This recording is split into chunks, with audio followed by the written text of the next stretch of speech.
If Argentina is an attractive option for you for setting up a residency that has a pathway to citizenship, in fact, one of the fastest pathways to citizenship in the world today with the lowest bar or one of the lowest bars to entry, if that's attractive to you, then this is the video for you. Hi guys, my name is Kurt Provost and welcome to Exit West, the show where we explore the crisis the West is experiencing right now and look at the options and opportunities that are presenting themselves outside of the West. This is the first deep dive into one particular country, so hang around for the first couple of minutes if you just want the core details, the bullet points of residency in Argentina and what is required to gain citizenship, and hang around for the entire video if you want to see the entire process of how I go and research and find out this stuff that I'm sharing with you right now.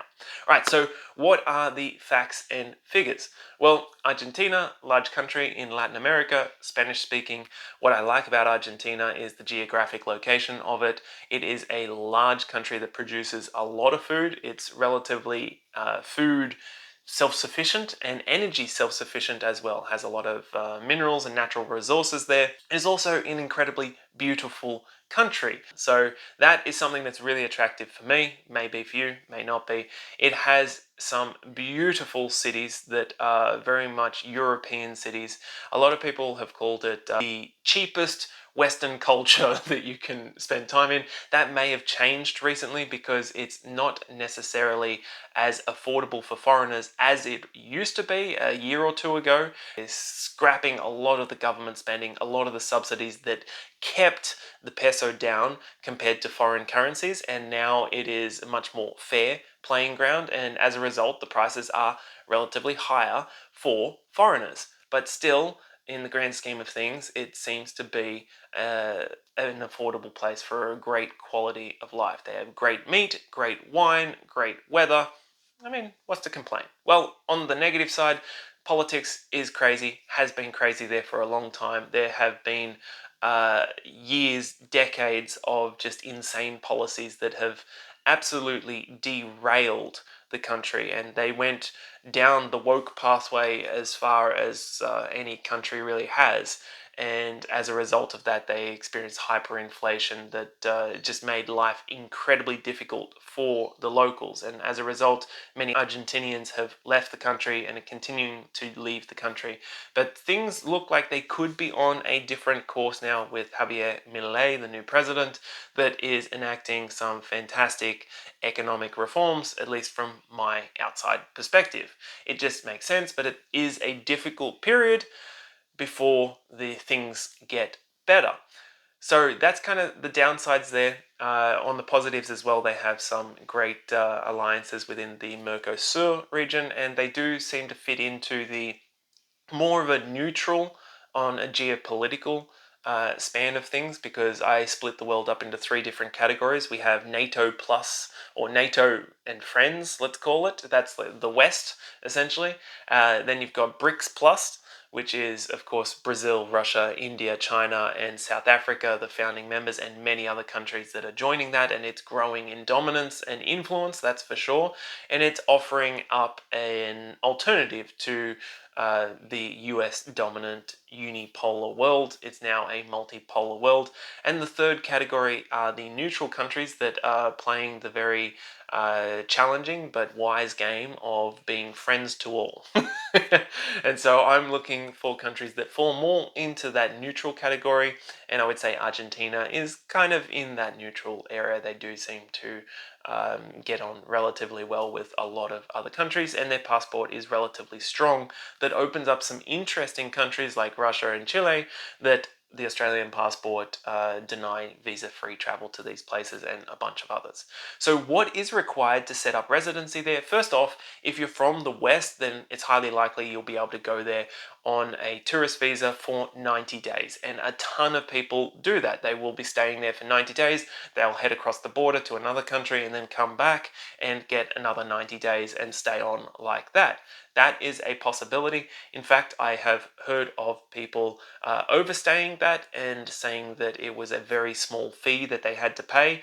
But of course, I don't recommend that, because that's doing something that is illegal and that could jeopardize citizenship down the track if that's something that's a priority for you. So, staying within Argentina with just a tourist visa is not super difficult, and you can set up a lot of things from there. However, I would be looking to set up residency, either temporary or permanent residency, and there are a few different options available. There is pensionado visa, which is where you have a pension from overseas and you prove that, and depending on where you're looking, it's going to be a slightly different price. So check the website of the local consulate or contact them to get the exact price for you, but it should be around the $2,000 a month mark, US dollars. And then there is the rentista visa, which is where you're receiving rental income or something that is more passive income, and that again will be around the 2,000 US dollar mark per month. That will allow you to get that. So I have contacted the consulate in Australia, and they're getting back to me with all those details, because I had a few questions around the exact pricing, because on different websites it says different things, and because of the fluctuation of the currency, it does tend to change. So the prices potentially might increase in the future, particularly if the Argentinian peso strengthens compared to the US dollar, and then that will make things more expensive for foreigners. So it makes sense to get started on this process as soon as possible. Now, what is the pathway to citizenship? Well, you need to be a resident there, whether temporary or permanent, for 2 years, and then you can apply to a judge and plead your case as to why you would like to be a citizen of Argentina, and they will decide. So I really like this option, because instead of filling out a bunch of paperwork, which you'll have to fill out some paperwork as well, but instead of just going through that process and sending it off to an anonymous bureaucrat for them to stamp yes or no, and you don't really have any say in it, and you can't potentially really argue your case well. It's different in Argentina in that it's a case by case example. And so it really depends on the individual, on your unique circumstances, and your ability to present yourself as an asset to, or a future asset to, the country. And that's something that you can have some direct involvement in. And that's, I think, gives you better odds of getting that citizenship. That is the basics of it. I have heard that you don't necessarily need to be within Argentina for the entire 2 year period, as long as it's at least over 6 months per year of those 2 years that you're in Argentina, then it should be fine. However, you want to have as many ties to the country as possible, and you want to get as fluent as possible in Spanish. So I would spend as much time in Argentina as possible if citizenship is your goal. All right, now let's have a look at how I found out this information, and you can then apply the same thing to all the other countries that you're interested in as well. All right, so the first site that pops up for me, it's probably going to look different for you, is this residencies.io. Now, I thought that was a great site. However, I have since doing further research into each residency that I'm interested in, discovered that a huge amount, if not all of the information on here, is generally outdated and no longer relevant. In this case, they're saying you need to prove an annual income of at least 30,000 Argentinian pesos, which when I put that into the calculator is, let's just see, 30,000 is 31, about 31 US dollars at the moment. So obviously, with massive inflation in Argentina, this is no longer relevant, and it'll be interesting to see how the Argentinians are getting around that in regards to the requirements for residency. So there is interesting information on here in regards to, yes, it approves dual citizenship and stuff like that. One interesting fact about Argentinian citizenship is that you're unable to renounce it in most circumstances. I think there might be a circumstance where you can potentially renounce it, but that's the exception to the rule. And that is, for some people, a big turnoff, and for other people, it is exactly what you're looking for, because it could serve a purpose in the future if you're trying to get another citizenship that doesn't allow dual citizenship. And if you're unable to renounce your existing citizenship, then they usually make an exception and they'll allow dual citizenship in that scenario. So here I am on Nomad Capitalist. It's a great resource for gathering information. So they're talking about Argentina here. Why Argentina? They'll go into that. And let's just keep going. The Argentine passport. It, according to their stats, it has visa-free access to 163 countries, making it an excellent choice for foreign nationals with weaker passports or US citizens looking to renounce their citizenship. And semi as I'm Australian, I already have a reasonably good passport. This would be a nice addition because I don't mind a weaker passport. It's more the options that it will give me if it opens up new places. For example, Argentina has access to traveling to Russia visa free, and that's something that is more appealing for me, given I have a Russian girlfriend. So Australia, however, does not allow that. So, getting Argentinian citizenship through residency. Let's have a look at what they have to say. So, if you're from US, European Union, United Kingdom, Australia, New Zealand, places like this, most of the West, then you'll be able to stay visa free for 90 days for tourism purposes. And if you, I know there's a lot of people who are just staying in Argentina like that. So every 3 months, they just cross the border into Uruguay or Paraguay or Chile and or head over to Brazil for a little holiday at the beaches, and then come back and they get a new stamp and they've got another 3 months to go. So that's totally possible. I've heard that if even if you get an overstay, it is still you pay a fee and it's a relatively small fee, so it's not a massive deal. But obviously, you always want to be doing the legal option. I don't recommend doing anything that is illegal because that could impact you later on when you're trying to get citizenship. So you can get citizenship by descent, you can get it by naturalization. So that's what we're interested in. To do it by naturalization, it's one of the fastest processes in the world. So it's after 2 years of residing there. So you have to be over 18 years of age. You have to have resided in Argentina for 2 continuous years as a temporary or permanent resident, according to current immigration regulatory framework. And you appear before a federal judge and express your will to be an Argentine citizen. That's interesting because it's not the usual process. It's you show up to a judge, so it's a case by case consideration. I like that. I think you have better odds in a case by case scenario. It's not some uh, anonymous bureaucrat that's stamping yes or no. You get to actually see the judge and plead your case. And if you speak Spanish, which after 2 years in Argentina, you should speak Spanish relatively well, you can demonstrate why you'll be an asset to the country rather than a drain on its resources, which is obviously what they would like to avoid. Dual citizenship is allowed, and here are the residency permits.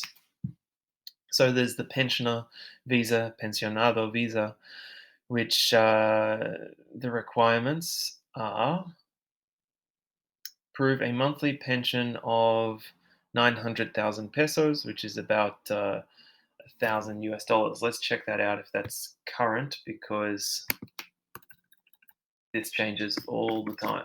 So we've got what? How many zeros I got there? Two more. Yeah, about 930 US dollars. So for those in Australia, let's check out the Aussie dollars. It'll be 1,100. Oh, 1,300. Okay, a little bit more for us. So let's get back to here, um, which equal 5 times the 180,000 Argentinian pesos, which is the minimum wage. So that's how a lot of these income requirements are calculated. It's 5 times, 4 or 5 times the minimum wage, and that's how you end up at that figure. So if you got more than that, then you should be sweet with the pensionado visa, and it must be received from a foreign government or organization. You must prove your pension income to the immigration department and present a clean criminal record. They give you a 1 year visa, renewable for 3 years, after which you can apply for permanent residency. You can also apply for Argentine citizenship after 2 consecutive years of residency. It seems to be either temporary or permanent residency will still allow you to apply. And in some instances, I have seen in some of the Facebook groups, there's a lawyer, Argentinian lawyer in there, who's saying that even if you're just in the country on a tourist visa for the 2 years, you still can apply and plead your case to the judge, even if you weren't technically an official resident, which was very interesting. If anyone has more information on that, please feel free to share. I haven't explored it thoroughly yet. So then there's the financier visa, which is rentista visa. This is probably what most of you are going to use. It's certainly what I intend on applying through. So it's someone of independent means, and it'll give a 1 year visa that's renewable for 3 years, after which you can apply for permanent residency, same as the pensionado visa. So the monthly income requirement is 900,000, so the same, and so that's what was it? Aussie dollars 1,300. US is like 950, something like that. So if you've got that much income coming in every month, and you can prove that, then this should be the one for you. And you're not allowed to work as someone's employee, but you can be self-employed and start a business, which is fantastic. I recommend everyone be starting a business if you don't have one already, because it is the best way, at least with an online business or a digital business, to have that independent means, and it doesn't matter what country you're in, or hopefully you could be getting a remote job of some sort in the industry that you are a specialist in. So these visas are only granted to foreigners who own real estate abroad, which they rent, for which they receive a monthly rent above the minimum rent. That's interesting to know. You'll have to prove your income and its sufficiency to support your stay in Argentina. Okay. I'm sure there would be ways around that if you were, as long as you had that consistent evidence of earning that and you could demonstrate that it's not going to change by you living in Argentina. I'm sure that would be fine, but that's something to confirm. So, all of these things, I'm writing down questions that I want to speak with someone who is an expert in this. And what I will do is, after this video, give a call to the consular, Argentinian consular here in Australia, and I will ask them those questions and try and get on the phone to someone who hopefully has more concrete answers, because what you read online, it can be dated very fast, and it can also be just completely garbage. So that's the investigation process. Let's go back to another website here. There was this one, which, AI pictures and generally AI written articles, but it gives you the broad brushstrokes, which I think is important. It's giving you the reasons why you would get citizenship in Argentina. Some of these reasons are quite entertaining, because low crime rates. Well, yeah, it depends where you are. You hear reports from some people in some areas where there is a large amount of crime, and then other areas they feel much safer than in many cities in the West. So all depends. Stable currency is an entertaining one, because that certainly hasn't been the case in Argentina for many years. In fact, many decades now. They have gone through massive hyperinflation and fluctuating currency as a result.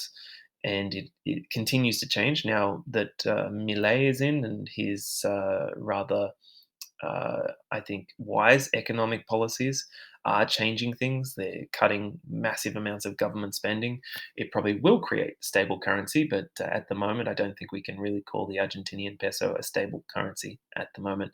Taxes, well, the taxes in Argentina seem to be quite high, but also, then again, there's a lot of Argentinians that just don't simply pay taxes. So there's always kind of ways around that. But you could organize your stay within Argentina so that you are not a tax resident of Argentina. So it doesn't necessarily impact you. The reasons for gaining a second citizenship or residency in another country doesn't have to fall into all this criteria right here. So what do we got? Temporary residency, permanent residency. No, I don't want to speak to you. And you got a student visa, that is an option, and particularly given that most of us are going to need to learn Spanish, that could be a great way of doing it, and it would, I imagine, be quite affordable. Work visa, medical visa, retirement. So this is the pensionado visa. See, it's different requirements here. from the other side. So you see different. We started off with 30,000, and then we had what was 180,000 and 900,000, and then now we've got 156,000, 780,000. So every site says something slightly different. Here it's saying approved monthly income equivalent greater than 5 times minimum living and mobile wages. It's recommended that you have at least 2,000 US dollars. So again, they're saying very different things. On the other side, it would be around 950 US dollars per month. So which one is it? Do you need to provide bank statements proving you've got at least 24,000 US? Or don't you? So they're questions that I will be asking when I speak to someone at the consulate to get the accurate, up to date information. Because when I went to the embassy website here in Australia and I went to the consular services, it just has the contact details. It doesn't actually have a website for them. So that means that I can email them, here, or just give them a phone call, and that will be the easiest way to get through to someone there and get the right information. Now that we have an idea roughly of what it's going to take to move there, so we've got a few different options. You can go just as a tourist, or you can get a residency through pensionado or rentista visa and demonstrate that you have some independent means to support yourself, whether that be from rental income overseas, whether it be from savings that you have in a bank account, or from a business that you have set up, or you can go as a student. Then the next thing is to figure out where exactly is that we want to go in Argentina? Where would we like to base ourselves? So I use Google Maps, of course. It is your friend. I want to figure out where in the world is Argentina. Of course, right here. It's a lovely corner of the world. I have traveled through Chile, Peru, a little bit of Argentina, Brazil, quite a bit. And I'm excited to explore much more of Argentina. So I like to switch the map to satellite so that you can get an understanding of the kind of the geography of the. You can look for major centers. So we have Buenos Aires here, of course, the major center. Let's just click on it and have a look around. So a massive city, and let's have a look at a few of its features and center points.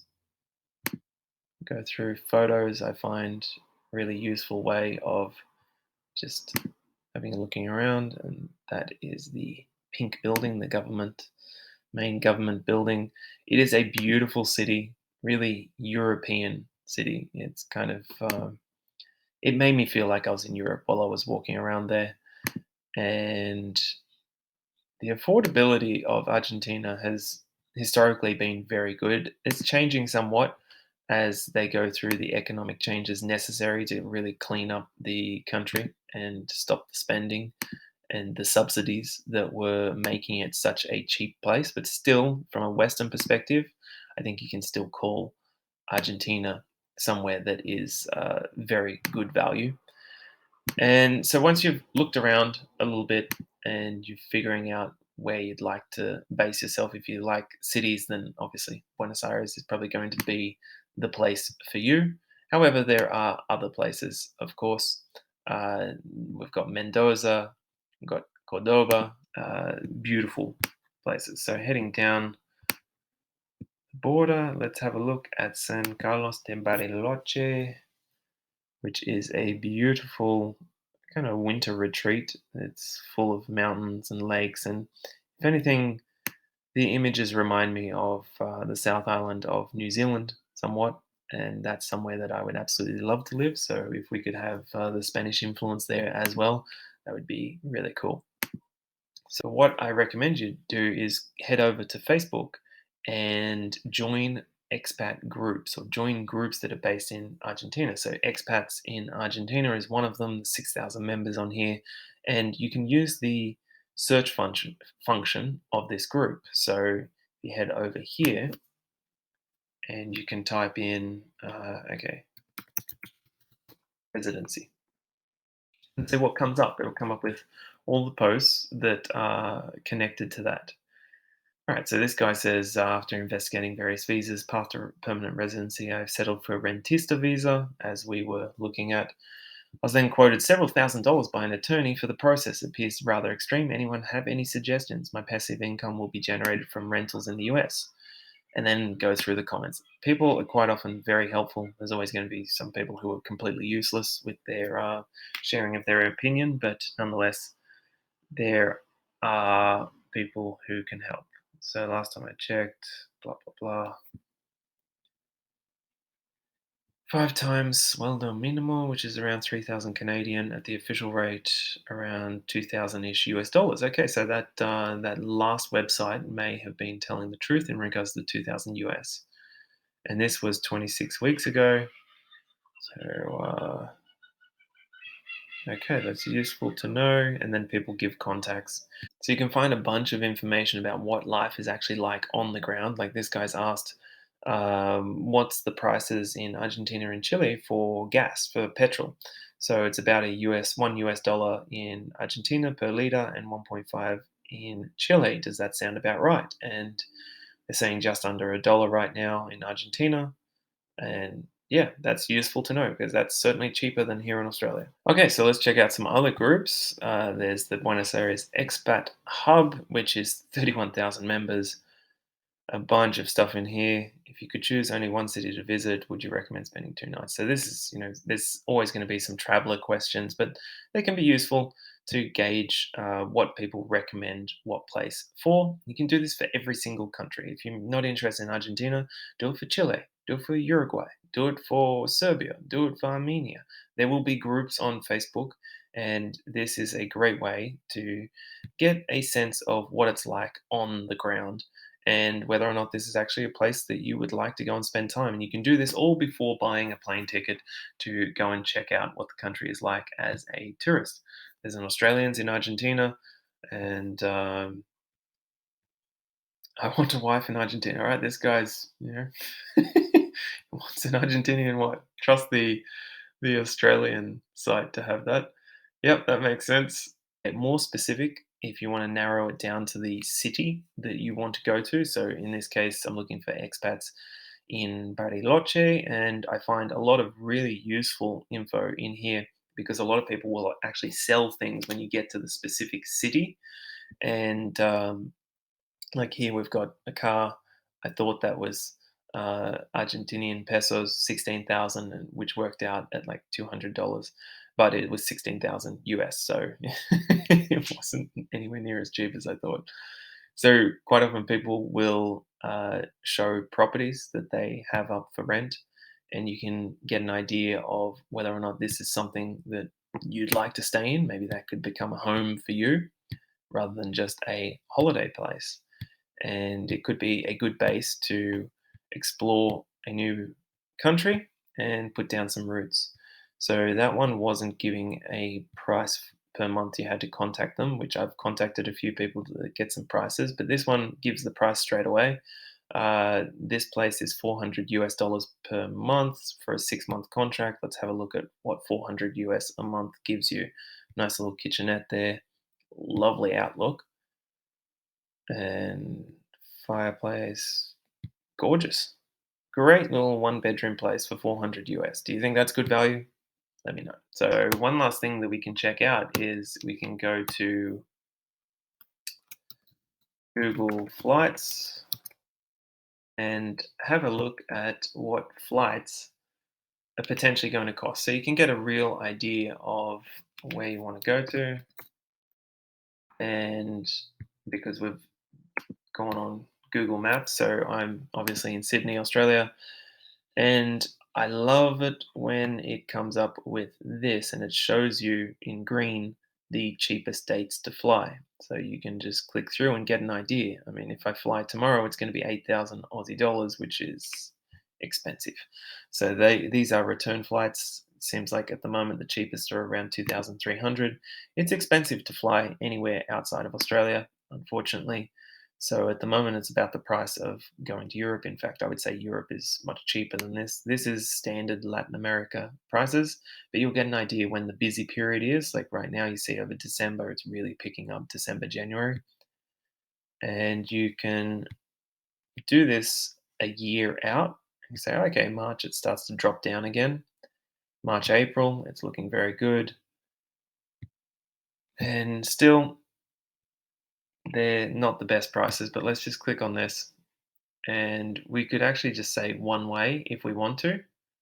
Uh, so change that here to one way. So for 1,200 Aussie dollars, we can fly to Argentina in one way and then decide what we want to do from there. There's plenty of other countries we can go to if we are not a fan of that. But what is useful is you can track these prices. So you can just click any dates and it will give you an email update each time the prices change. And as a result, if you're flexible with the time that you're willing to fly, then you can end up with a good deal. That's one particular way of doing it, but it also just gives you an understanding of what it's potentially going to cost to head over and set up this second residency slash path to citizenship. All right, guys, I hope that was useful for you. I guess you could say you can give a man a fish to feed him for a day, or you can teach him to fish and feed him for a lifetime.